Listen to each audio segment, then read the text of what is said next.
I remember everything. It all makes sense now. Who and what I am. Palladian!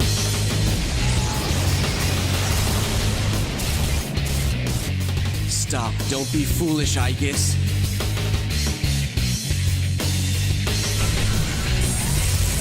There's no way you can win.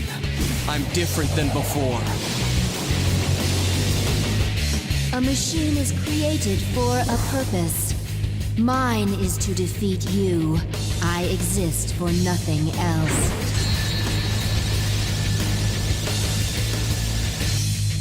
It doesn't have to be that way.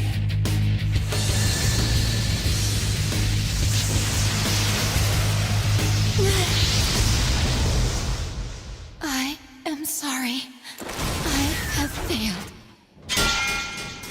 A machine is worthless if it cannot fulfill its purpose.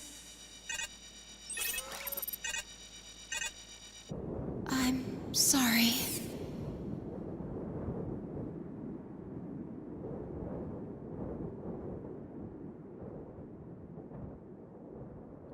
I'm afraid. One thing I will never stop giving Persona 3 praise for is how it manages to brilliantly portray the phenomenon of death in so many different and unique ways.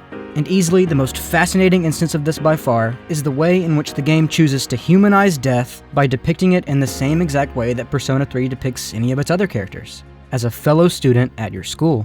But while this human facade that death wears was indeed a deliberate creative choice on behalf of the developers, plot and story-wise, Ryoji's humanity is nothing short of an accident. Back in 1999, when the Kirijo group first summoned death, it manifested in the same old typical way that every other shadow does. As a mindless, almost animalistic agent of destruction that exhibited no real human thought or care whatsoever.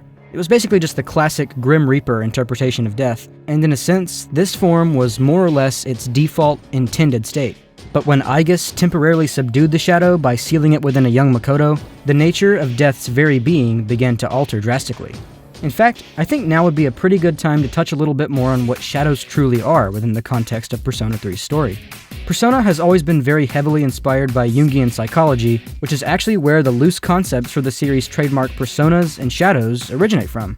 According to the theories of psychiatrist Carl Jung, every human being's personality consists of both a conscious, outward display of the self called a persona, as well as a subconscious, repressed version of the self known as a shadow. Personas are like the masks that we wear in our everyday lives, the many versions of ourselves that we outwardly display and wish for others to see, while the shadow, on the other hand, represents the deepest and possibly darkest parts of ourselves that we may not even be fully aware of. This can include things like primal instincts, repressed feelings or ideas, or even a person's biggest flaws or weaknesses. And while other games in the series, like Persona 1, 2, and 4 for example, take on a much more fundamental approach to this concept, with those games' shadows being nothing more than sinister doppelgangers that represent the main characters and their personal struggles, Persona 3, with its much grander and all-encompassing story and themes, reimagines that same Jungian concept of the shadow in a much more broad and collective sense that serves to embody not just individual characters, but the entire human condition as a whole. Or more specifically, the human condition and its relationship with death. Every human being has a shadow within them, a repressed part of the self that, when forcefully separated from the ego, will take the form of a savage, vile monster. And while every person may have a slightly different and varying shadow, one thing that they all unequivocally have in common is a shared, suppressed fixation on the phenomenon of death. Whether that be extreme terror in regards to it, or for some, even a sense of yearning, meaning that when enough individual people's shadows are gathered together with the intention of combining into one new entity, they'll all collectively give rise to a creature that is quite literally death itself. And that was the initial form of the 13th shadow. However, as a means of subduing this threat, Aigis forced this untamed shadow back into the suppressive place in which it belongs, inside the mind of a human being. And for a time, this worked. For the next 10 years, the shadow of death would remain dormant inside the mind of Makoto Yuki, with it finally coming back to on the night of April 7th, 2009, only this time appearing to Makoto in a drastically different form, as a harmless and curious little boy named Pharos. And as we later come to find out, this was merely the first step in Death's eventual transformation into a completely human form, an accidental evolution that slowly occurred as a direct result of Makoto's human influence on the once egoless Shadow. A somewhat convoluted set of events this all is, sure, but I truly feel that Death's perpetual metamorphosis, for lack of a better term, was handled like this for a reason, especially when you take into account the real-life meaning behind the 13th tarot card of Death.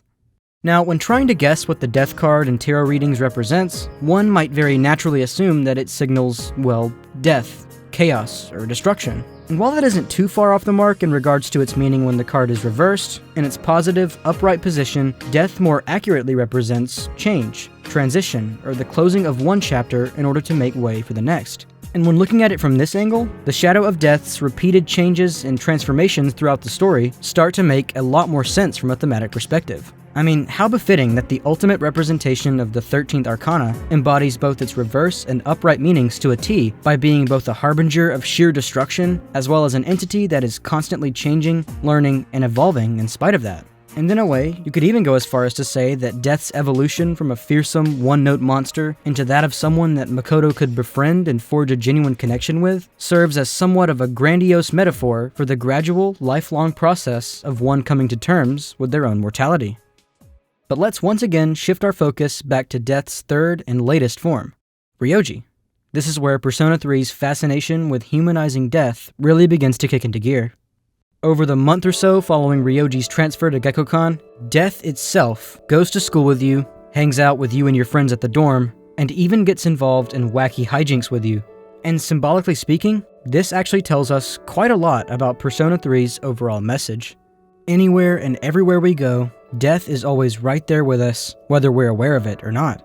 But if we recognize this fact and deliberately choose not to harbor any fear or apprehension toward it, Death can become just like any old friend, tagging along for the ride and enjoying it alongside us as if it's not even anything we ought to fear in the first place. And that is Ryoji Mochizuki, Persona 3's poetic personification of what it's like to make peace with death. But unfortunately, Ryoji's human form is only temporary. His true role is one that is set in stone, the harbinger of death. And as much as he'd love to stay and live life with his new friends, the universe needs him. An incomprehensible entity is soon to awaken from its slumber, and is calling out to the harbinger, letting him know that it's time to set the stage. And regrettably, he has no choice but to abide. That is the tragic tale of Ryoji Mochizuki, the regretful avatar of death.